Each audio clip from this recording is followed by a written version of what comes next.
अभिनंदन। शिक्षकों का हार्दिक स्वागत, हार्दिक अभिनंदन। आप हमारी ग्रीष्मकालीन राजधानी भराड़ीसैंण के विधानसभा सदन में खड़े हैं। यह सदन नियमों और परंपराओं से चलता है।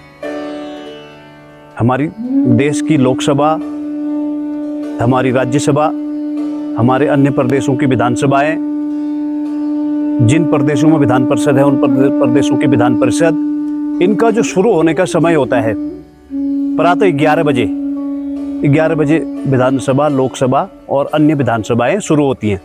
इसका जो खत्म होने का समय है वो कोई निश्चित नहीं होता है। ये विधानसभा अध्यक्ष जी के दिशा निर्देश पे चलती है। इसमें जो सबसे ऊंची सीट है पीठ कहलाती है। इन्हीं के दिशा निर्देशन पे पूरा सदन चलता है।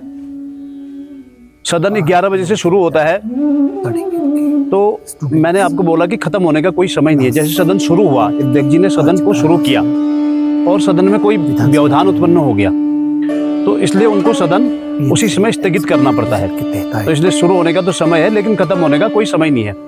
ऐसे ही शुरू होने के बाद 11 बजे से 12:20 तक प्रश्नकाल चलता है। प्रश्नकाल विषय पर आधारित होता है। जैसे आज शिक्षा का विषय है तो उस दिन प्रश्नकाल में सारे जो सवाल पूछे जाएंगे वो शिक्षा पे पूछे जाएंगे। ऐसे ही दूसरे दिन स्वास्थ्य पे, पीडब्ल्यूडी पे, हेल्थ पे, अन्य जिस भी विषय का चलेगा उस पर उस दिन सवाल पूछे जाएंगे। 12:20 के बाद बहुत सी विधानसभाओं में, लोकसभा में शून्यकाल होता है। हमारी जो कार्य संचालन नियमावली है उसमें शून्यकाल की कोई व्यवस्था नहीं है हमारे वहाँ। उसके बाद नियम 300 एक अति महत्वपूर्ण नियम है। नियम 300 के अंतर्गत माननीय सदस्य अपने क्षेत्र की समस्या को पूछ सकते हैं, सवाल के तौर पर सदन में रख सकते हैं।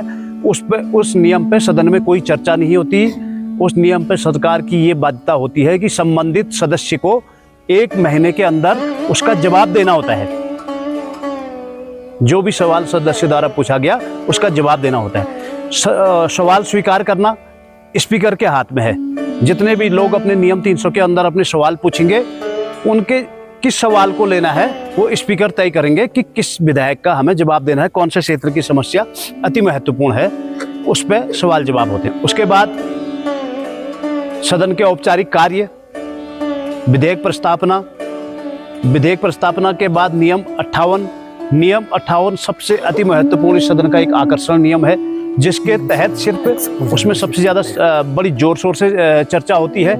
नियम 58 में विपक्ष ही सिर्फ अपने सवाल पूछ सकता है। उसमें सरकार की घेराबंदी होती है। नियम 58 में भी विपक्ष के किस सदस्य का सवाल लेना है उसमें चर्चा भी होती है सदन पे। उसमें वो भी स्पीकर पे निर्भर करता है। ये सभी स्टूडेंट। नियम 58 के बाद मैंने आपको बताया था विधेयक प्रस्तावना जो विधेयक पटल पर रखे जाते हैं उन विधेयकों पर चर्चा होती है। अगर विधेयक राज्य से संबंधित विषय है तो विधेयक एक्ट बनने के लिए राज्यपाल के पास जाता है पारित होने के बाद। अगर विधेयक राष्ट्रीय विषय है, जैसे अभी यूसीसी आया था, वो किसके पास जाएगा? महामहिम राष्ट्रपति के पास। जब उनके हस्ताक्षर से होके आ जाएगा वो एक एक्ट बन जाएगा। उसके बाद सदन के औपचारिक कार्य, जो महालेखाकार की रिपोर्ट या राज्य सरकार की कोई, हमारी शासन की कोई रिपोर्टें हैं वो सदन में रखी जाती हैं। उसके बाद नियम